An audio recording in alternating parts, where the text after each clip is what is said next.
Hey Kaiju fans, so today I'll be going over this X-Plus figure, Rodan, and he is part of a box set with Godzilla that was released back in 2022, and these figures both come from the movie Invasion of the Astro Monster from 1965. So let's kind of go through the figure here. I think Rodan's probably one of my favorite Godzilla allies. He had his own sort of standalone movie in 1956. If you recall, I personally think he's my favorite ally because number one, he's comparable to Godzilla, and he also has different unique skill set in that he can fly supersonic speeds, and I enjoy sort of the bickering between him and Godzilla, not only in this movie Invasion of the Astro Monsters, but also in other Godzilla films. So I think the first cool thing about this figure, and something I probably did not notice when I was watching the movies for many years, is the fact that Rodan actually has spikes on his chest. I guess I was never aware of it, but I guess that's a way to essentially cause damage to your enemy when he basically flies over and scrapes them up pretty good. So I think that was a kind of an interesting feature I just really wasn't aware of before. Beyond that, I think that the wings are very well contoured. If you can kind of see here again, just in the shadow here, there's all these kind of unique crevices and folds, if you will. And that is because essentially Rodan is a pteranodon, which is based upon a real dinosaur out there. And I'm sure with some creative liberties, they were able to sort of recreate what a pteranodon might look like, except 50 meters tall in this case here.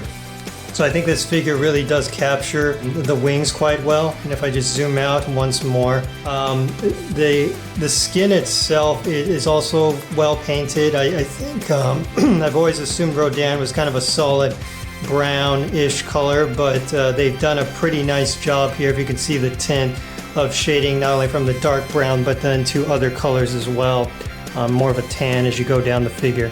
Okay, so let's go ahead and take a look at his head real quick. One thing I really like about his head is, first of all, his beak is very pronounced here, and you can also see his teeth as well, and that's pretty unique amongst any Rodan figures. They don't really have those characteristics.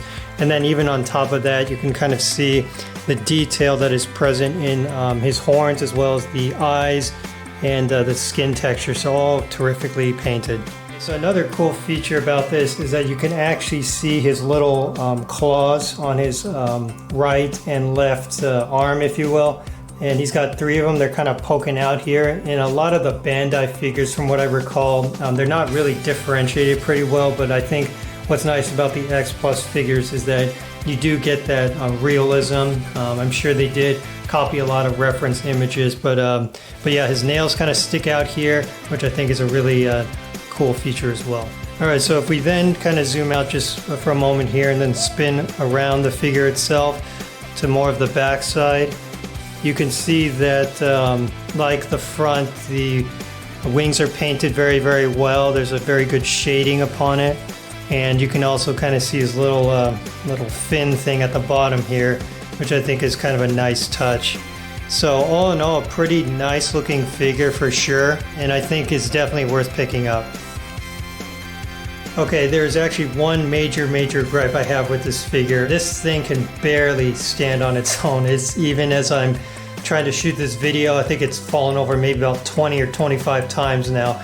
And what I've ended up having to do is just put some earthquake putty that you can get at your local Home Depot just to keep the thing up. So if you are going to purchase this figure, be sure that you do purchase that in advance, knowing that it can't really stand on its own. Obviously, you can, lean it against a wall or something like that, in which case it'd be okay. But I think the figure itself is not very well balanced, and maybe it's just ergonomically Rodan's physiology that kind of makes it difficult for him to kind of stand on 2 feet here. Well, anyway, that's my review of this Rodan figure. I think I will make a separate video about the companion Godzilla figure and put that on the YouTube channel sometime in the future, so go ahead and take a look out for that. Hope you enjoyed it. If you did, please hit the thumbs up button and subscribe. and head on over to kaijukingdomcollectibles.com. We have a number of other exciting Godzilla products and Kaiju products as well, and yeah, feel free to take a look. Until next time, take care. Thanks.